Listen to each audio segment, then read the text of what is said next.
Dr. Greger, I have been, let's say, entertained by you over the years. I would really like to mention your website that's up, so that everybody can go there right away. So nutritionfacts.org contains all the work I've ever done, all free, non-commercial, objective, all the latest in nutrition.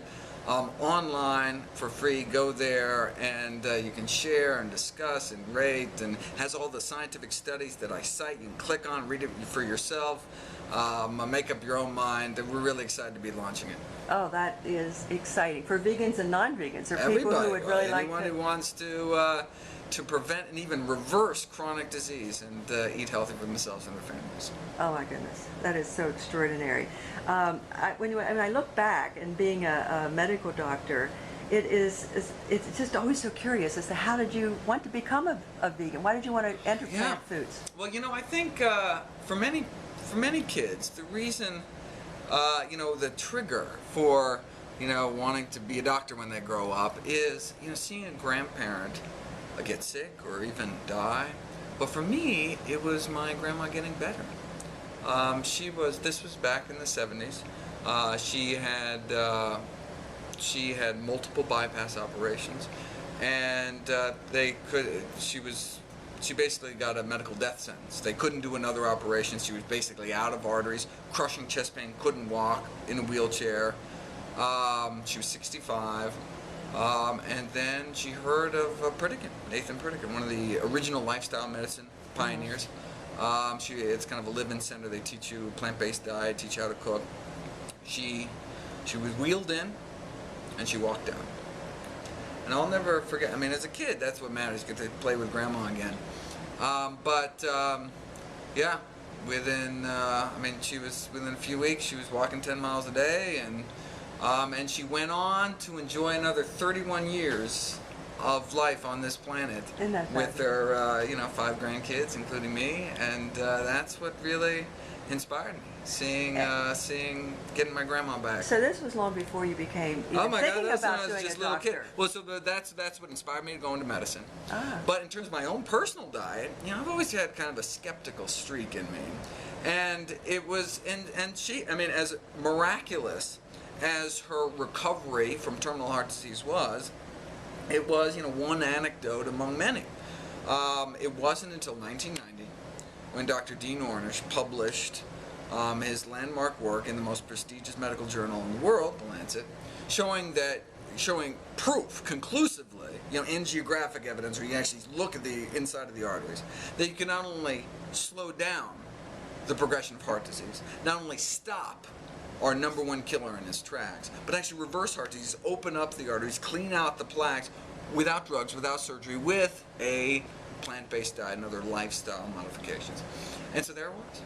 And so, that just, I got hit over the head with too much evidence to, and I didn't want to die of heart disease, and so that's when I changed my diet. It's been, 21 years or so.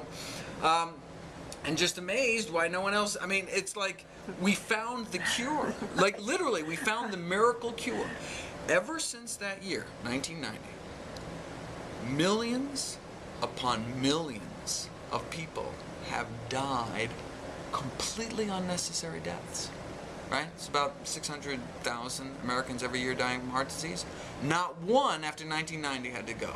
Now, of course, Pritikin was reversing heart disease for years before Ornish came around, but we had the proof, right? There it was, year after year, right? My grandma didn't have to die. No one's grandma has to die like that, right? And so I just looked around and said, well, I wanted to shake everybody. Right. We don't have to die from our #1 killer. Yeah. We found the cure. What's up? Right. That's why I went to medicine, and that's why and so then I went to Cornell, because that's where Colin Campbell, with the Oxford Cornell China study, and then went on to Tufts, because I had the most nutrition education of any other medical school in the country, and got out and started doing this work.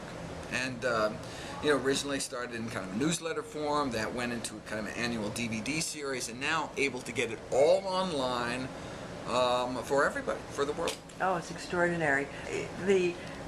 research that I realize that you have had to do to make a compilation, I think he must never sleep. I mean, you can't research this amount of information and get it all together, and then in a form that you can present it.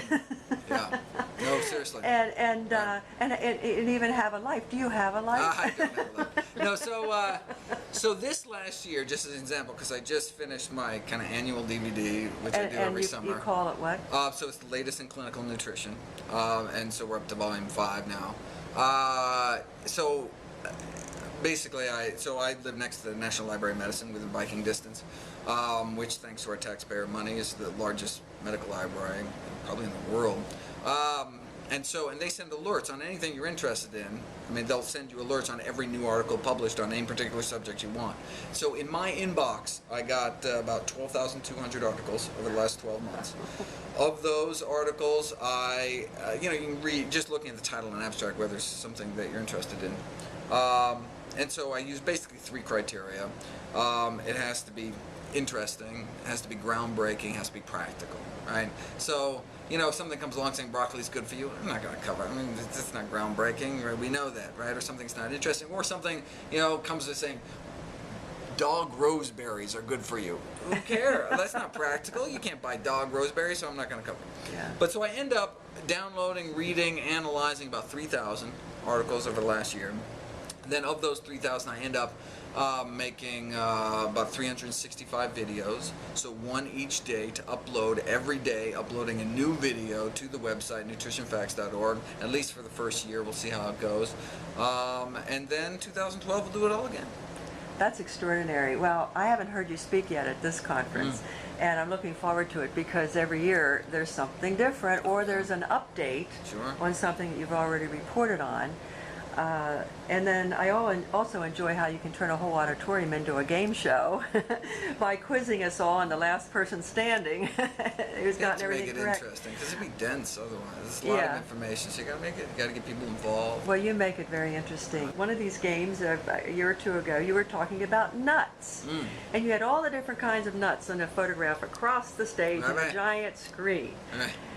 And I thought that was just so interesting. Can you recall what you were presenting about those nuts? Well, so, so I was like, which is the healthiest nut? Right? So I was saying, so nuts are, according to the longest running study on vegetarians in human history, those eating a handful of nuts a day cut their risk of our #1 killer, heart disease, in half, just by that one simple act.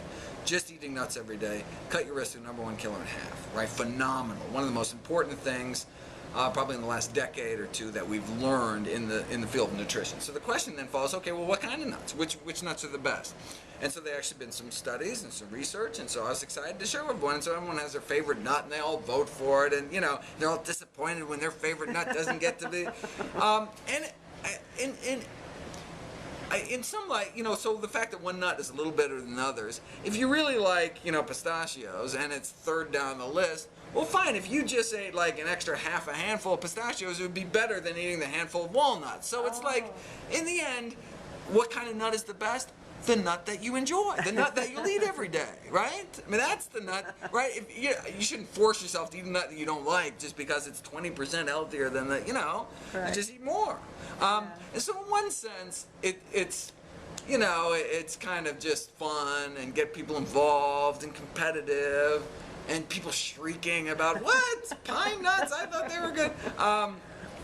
But, and again, just to nail down the point how healthy they are and get people, and maybe they never even heard of some of these type of nuts and want to go out and experiment, try them, get them in bulk, and, really kind of experience the different tastes that are out there. Because I think many of us grow up with very kind of limited repertoire of diets. That's it. All right. Maybe just peanuts, right? I know that walnuts have special properties. What is it about walnuts that is so good? Yeah, there's so many wonderful things about walnuts. So that's probably the healthiest nut, using a variety of criteria. Omega-3 content, for example, ALA, alpha-linolenic acid, the short-chain omega-3s, probably highest in walnuts compared to any other nuts. But also probably the highest antioxidant content, which has this anti-aging, anti-cancer effects.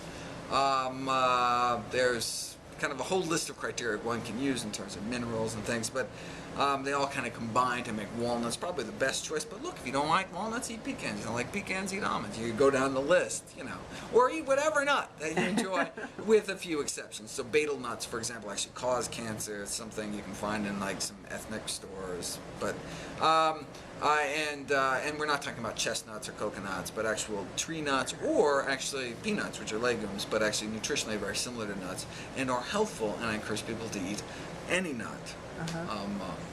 Well, during this past year, and being that the 2011, 12, or whatever we're into now is out, what are you most excited about in relation to our health?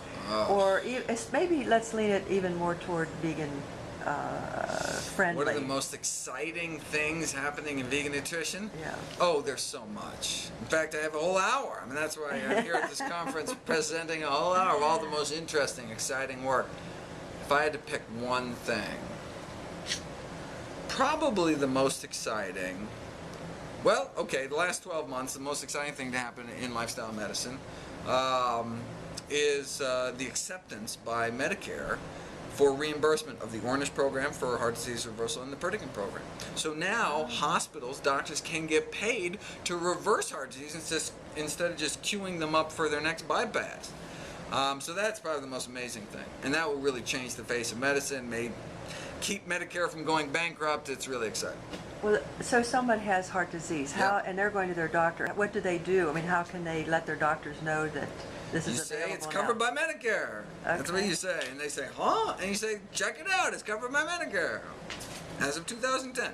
And so then they can prescribe. Fall of 2010. But then you have to deal with them to prescribe the program? Well, no, so the program, right. So they would put you in the program, and then Medicare, then all of our taxpayer dollars would pay for that person to reverse their heart disease. And the reason why it's good, like why should we pay for it? Because that person is costing society, right? The fact that, you know, instead of Medicare paying for, you know, $5,000 to go for a few weeks in one of these programs to reverse heart disease, we as taxpayers would pay $100,000 to get them to do a, you know, bypass operation, and then they'd be out of work for a few months, and they wouldn't be contributing to society, and then they'd still be sick. Their grafts would just clog up because they're eating the same lousy diet. It's going to cost us more. So it makes sense for everybody to make everybody healthy, and this is a huge step forward. Oh, that's fabulous. What would you say to somebody that maybe never will read about nutrition, may never have even a cookbook, but they know they want to eat healthier, they know they want to go in this direction, and they're going to the store later today, and maybe, based on what you say, they might actually have another checkout basket than they would have already had. Maybe not so specifically the ingredients, but what do you say to somebody who's saying, oh, I'd like to do that, but is it really healthy, or? Well, I would encourage them to give it a try.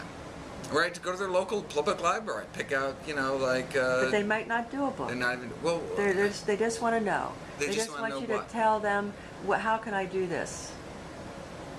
Well, they need to learn. They need to, right? It's not a sound bite. It's a. This is how to prevent, stop, and reverse chronic disease, right? These are the top killers. So obesity can be successfully treated and reversed. Type 2 diabetes, hypertension, you know, heart disease. These are the top killers. Now there's even exciting research. Dr. Dean Ornish has turned his attention from heart disease to prostate cancer. Maybe we can even reverse cancer with a plant-based diet, right? How are we going to do it right? Well, we need to educate ourselves. And there are wonderful resources out there now, free online or in the library, and we can, you know, find out how to, you know, I mean, the way people eat, they were just taught it through tradition, through their family traditions, whatever. And they've had a whole lifetime of learning how to eat wrong, potentially. Right. And so they need to put a little, I mean, it's their bodies. I mean, I don't know, young people, you know, I talk to them about different things than older people. They may not be worried about heart disease or something, but if you have someone in the family that's gotten sick, or you yourself have been hospitalized, hospitals are not the places you want to be, right? If you've ever been, I mean, it is terrifying to have a serious illness. And many people don't even know that. And by the time that happens, it's too late. It may be too late. Well, the biggest question I get, and I think probably you have too over the years, is what do you do about the protein question? Because people think that they can't live without some meat or some dairy. Oh, right. That's what their parents told them, their Sure. grandparents, Oh, and yeah. they lived to be a long yeah. time maybe. And then so they have no idea how to eat in a way that would not have those items in it. Right. No, so, I mean, the protein question, I mean, the probably shortest answer, as you say, the American Dietetic Association, in their official position statement, says that, that one does not need to eat animal proteins, that plant proteins, you don't even need to combine proteins, that plant proteins are equivalent, in fact, actually have some benefits. You can say that the Harvard School of Public Health says plant proteins are preferable to animal proteins. Why? Because the baggage that comes along with animal protein, like saturated fat, cholesterol, you don't want, whereas the baggage that comes along with plant proteins, all the wonderful stuff, the fiber and the folate and the phytonutrients, all the stuff you want in your diet. So how are you going to get your protein, right? Sure, steak has protein in it, but there's also a lot of stuff that you don't want in your diet. So how do you get all the good stuff without the bad? Well, you choose plant-based sources, particularly whole food plant-based sources, and you get all the protein you need. And so according to, so anyone who says differently is someone who's, reading a textbook from 20 years ago when we didn't know better, and that was based on studies on infant rats who need a certain amino acid to grow their fur coat. We don't have fur coats. This was literally done a century ago, and it's just become part of the medical orthodoxy, but that's been dismissed by every scientific organization, from the World Health Organization, the American Dietetic Association. We all agree, National Academy of Sciences, that plant proteins have all the essential amino acids. In fact, there's only one protein on the planet that doesn't have all the essential amino acids. That's actually an animal protein, gelatin. You have to eat enough protein. You can't live off, lettuce and fruit and junk food and French fries and beer and think you're going to magically get enough protein. Legumes. Legumes are the protein superstars of the plant kingdom, right? So that's, soybeans, lentils, peas. Those are we should eat those every day. These are the healthiest forms of protein. That's how you do it. I've also been told by some friends that their doctor gave them a diet. And then I would look at the diet and I would think, well, what I know about them, this doesn't even appear to me that this is what they should have. How much nutritional information do doctors study that they could be giving out such important information? Yeah, it's unfortunate that, doctors get very little nutrition training. Probably the latest stats are about only a quarter of medical schools that even have a single required course on nutrition. Just a few percent of the medical boards ask about nutrition, so if you're teaching, you want all your students to pass the board, you teach a few percentage of the curriculum nutrition. Only a quarter of schools required it all. On average, the medical grad probably got about 3 hours of nutrition training out of thousands of hours of preclinical instruction. Yet, people go to their doctors for advice on healthy eating habits, and what their doctors is telling them may be killing them, right? Until doctors learn more about nutrition, people, accepting advice about their diet from their doctors like physician-assisted suicide. It's outrageous that we should believe. Dr. Atkins was a cardiologist, for Christ's sake, right? He told people to eat bacon and butter. This is, if you don't know what you're talking about, then, in fact, there's good studies. One of my favorite studies in the American Journal of Clinical Nutrition, probably the most prestigious nutrition journal in the country, maybe the world. It was kind of head-to-head test. Basic nutrition knowledge, doctors versus patients. Guess who won?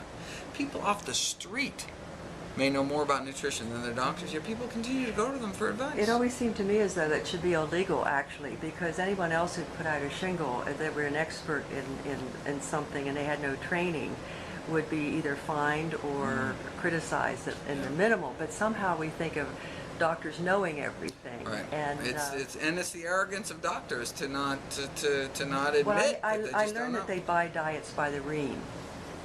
By the ream. My doctor actually told me that. They buy diets by the ream to give to their patients. Like, this is for heart disease, this one's for this, and this is for all that. right, well, that's So fine as it's long as they have good recommendation. Well, If they're getting it from PCRM or getting from a legitimate medical authority, then that's great. what is your go-to breakfast when you get up in the morning and then you want to really feel the energy for the day and you hit your kitchen and maybe in your pajamas or nothing? What are are you fixing to get ready for your high energy day? A smoothie. Usually I do a smoothie. It's a good way to start the day. Specifically, how do you Packed make with it? nutrition, and so it's a green smoothie. So it's blended. So dark green leafy vegetables, the healthiest thing on the planet. And then if you blend them up, you put them in a blender, you break all the cell walls, break out all that nutrition. You can never really chew that good. So the healthiest things actually blended dark green leafy vegetables. And how do you make that palatable so it doesn't take like you're drinking a lawn? Well, you actually add fruit. So the healthiest vegetables on the planet, dark green leafy vegetables, healthiest fruits on the planet are berries. So I add berries, frozen berries. So if you look at you open up my freezer, it's half frozen greens, half frozen berries. You throw, and so it's pre-chopped, convenient, pre-washed, everything. You open up the bag of greens, bag of berries, right? And then I add a handful of white tea leaves. So instead of drinking my tea, I'm eating my tea. Why throw away all those leaves when you can get all the nutrition? And so throw in the leaves. So you need a good blender because otherwise it'd be kind of you have little bits. And then whatever kind of fresh fruit I may have around. Flax Like seeds. apples or 2 tablespoons. peaches? Well, or? no, mango, the tropical fruits. I like tropical fruits. So if it's mango season, I'll throw those in. Kiwi, something like that. And then 2 tablespoons of ground flax seeds, very important. Get lignans and soluble fiber and good short-chain omega-3s. And flax seeds should be ground anyway, correct? Right. Although you could probably throw it, if you have a really good blender, you could throw it in just whole and it'd probably blend them up. It also adds a nice kind of body to the smoothie. It makes kind of thick milkshakey type smoothies.